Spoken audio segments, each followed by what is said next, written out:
They thought sunlight would kill me, but I stepped into it, unharmed. Commander Ellis stood at the viewport of the diplomatic vessel Handshake, watching the alien delegation disembark onto Earth's soil for the first time. The Valeri had arrived, 3 weeks ago, their massive ship settling into orbit with the grace of falling leaves despite its enormous size. This was humanity's first contact with intelligent life beyond their solar system, and everything had to go perfectly. "They're moving rather slowly," observed Lieutenant Reed from beside him. "Do you think they're struggling with our gravity?" Ellis shook his head. "They adjusted their ship's internal gravity weeks ago to match ours. No, I think they're being cautious." The Valeri were tall, willowy beings with silvery skin that seemed to shimmer in the morning sunlight. Their forearms moved with deliberate precision as they descended the ramp.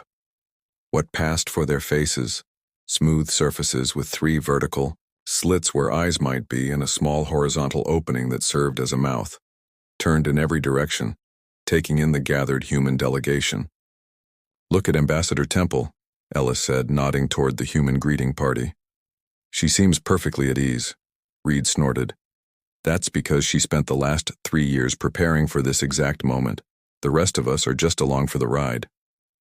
The Valeri leader, who had introduced himself as High Envoy Trell during the preliminary communications, paused halfway down the ramp. The delegation behind him stopped in unison, like dancers frozen mid-performance. Even from the viewport, Ellis could see the alien skin ripple with what the xenobiologists had identified as their version of alarm. "Something's wrong," Ellis muttered, reaching for his communicator. Before he could activate it, Trell resumed his descent, though his movement seemed stiffer than before. In the weeks leading up to this meeting, humans had shared exhaustive information about Earth's environment, atmosphere, and gravity. The Valeri had requested data on everything from magnetic field strength to background radiation levels. Earth scientists had obliged, eager to learn about the Valeri in return. The aliens had been forthcoming about their biology, explaining that they evolved on a world with a red dwarf star that emitted minimal ultraviolet radiation. "That's why they're covered," Reed had said during one briefing, pointing to the protective suits the Valeri wore in all their transmissions. "Their world doesn't have our kind of sunlight." When the Valeri finally reached Earth's soil, Ambassador Temple stepped forward with her hands open in the gesture of peace the aliens had taught them. "High Envoy Trell, on behalf of humanity, welcome to Earth."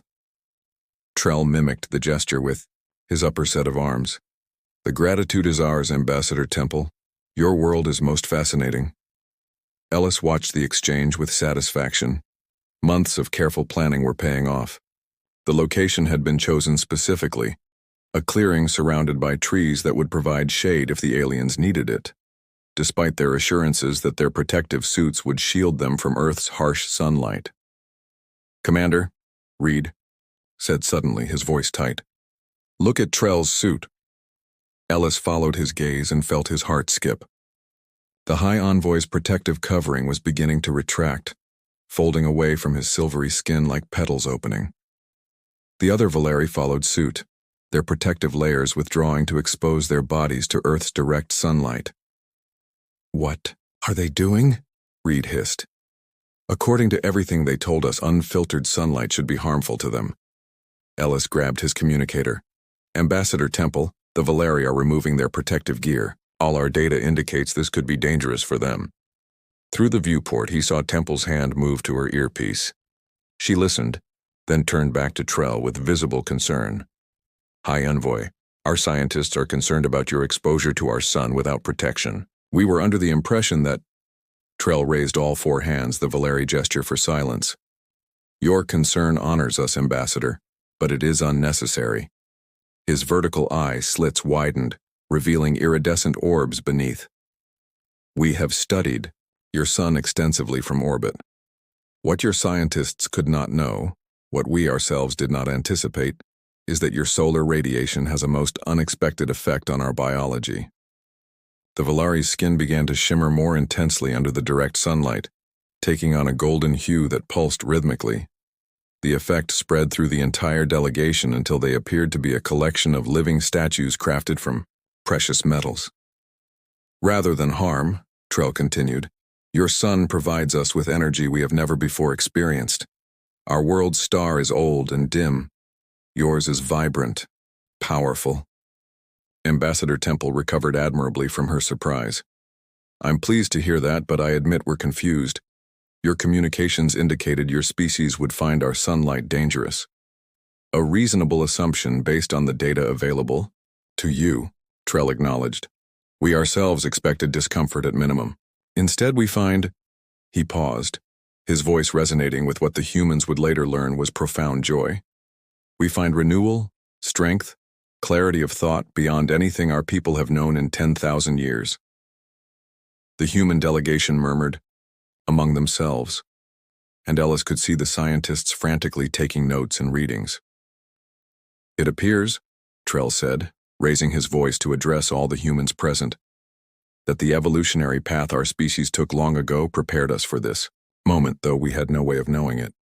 The mineral composition of our bodies interacts with your particular spectrum of light in a way that enhances, rather than damages, our cellular structure.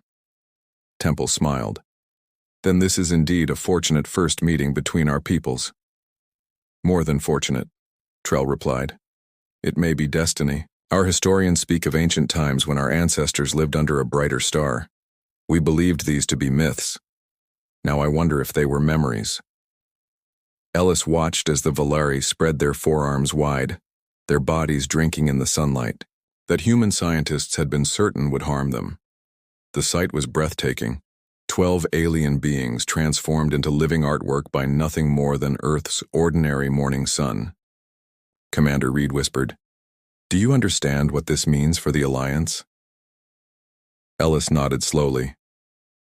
"It means they have a reason to want what we have. A good reason." He turned to his lieutenant with a smile. "And that's the foundation of any lasting partnership."